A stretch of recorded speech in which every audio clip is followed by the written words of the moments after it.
Asian কাপে ভালো performance করলে বিশ্বকাপ ও অলিম্পিকে খেলার স্বপ্নও দেখছেন জাতীয় নারী ফুটবল দলের অধিনায়ক আফিদা খন্দকার।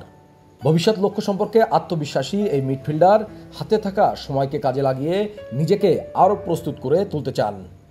সোমবার গণমাধ্যমের মুখোমুখি হয়ে ভবিষ্যৎ পরিকল্পনা, অনুশীলন সুবিধা, আত্মবিশ্বাস এবং কোচিং স্টাফ নিয়ে নিজের ভাবনার কথা জানান অধিনায়ক আফিদা খন্দকার। তিনি বলেন, আমরা চাই প্রথমে অলিম্পিক কোয়ালিফাই করতে, এটাই আমাদের প্রথম টার্গেট, এরপর বিশ্বকাপ।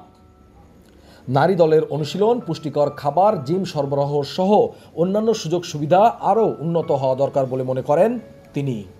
দেশের নিয়মিত ঘরোয়া নারী লীগ না হওয়াকেও বড় চ্যালেঞ্জ হিসাবে দেখছেন এই মিডফিল্ডার।